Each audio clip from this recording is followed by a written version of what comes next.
First things first, actually, we're going to do some composition sketches. So these are basically just a way to really quickly understand what exactly I want to include in the album sketch before we get into the sketch itself. So I'm going to be using the Uniball pen, and this is just, by the way, I didn't actually mention what this sketchbook was. This is just a really cheap sketchbook.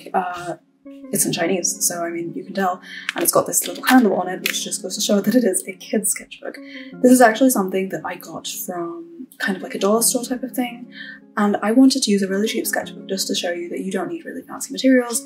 Again, this is also from like just a stationery store. I mean, these aren't super fancy materials I'm using.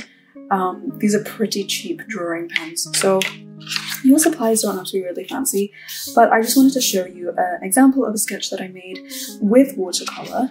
Obviously, the effects that you have with watercolor on this type of paper is not going to be as strong as it would be on watercolor paper. Let me just show you. So this is an example of a much more vibrant painting on watercolor paper. This is what I believe is called cutty paper.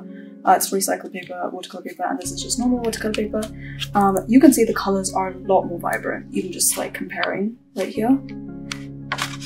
So clearly there are a lot of differences between watercolor and normal paper, but I just wanted to show you that it is possible to paint on, you know, normal sketching paper as long as you are kind of restricted with the amount of water you're using, because you really obviously cannot get this level of color and saturation. I also think that what I love about urban sketching is about art in general, is that it really allows you to document things which are otherwise a bit too private. So like, you know, why would, for example, you post a photo of your backyard, right? Like, who cares? But as soon as you make a sketch of your backyard, like, people are so interested, right?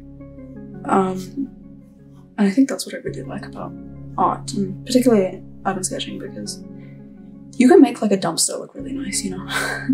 And the reason I wanted to use these pens, particularly in this sketch, is because I actually don't like pencil sketches.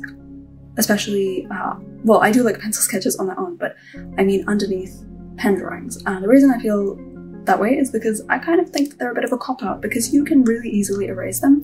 And also I don't actually like the look of pencil underneath pen. I just feel like it doesn't look that neat. So I feel like these pens are a really good way to bypass pencil, because one, I mean, they're so light that you wouldn't even see it, and yeah, I think that's just a really, really great way to combat that annoyance that I have. So I'm gonna try this pen, but I think I'm actually gonna try this pen. I'm gonna use this pen just because it's not gonna show up very well on camera otherwise. So yeah, let's just unscrew this. It's a very thin nib. Yeah, you can see it's 0.1 and very thin, very fine. And to be honest, you can kind of fudge proportions of that. Like, honestly, I'm not too like tight about that, just because I do it all the time. But also, like, who's even gonna notice, right? Like, as long as it kind of looks okay, then you're good, in my humble opinion. But then again, I'm not the world's most accurate drawer, so.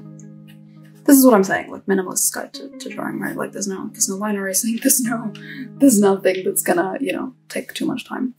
Because, you know, honestly, when you're on location, you don't really have that much time anyway, so you have to learn how to draw as fast as you can. And if that means fudging some details just because you don't have the time to fix it, or because you've not drawn it properly in the first place, then so be it. As long as you've got, like, the intent of the drawing. And I think I'm pretty sure I talked about that in my previous urban sketching hacks video.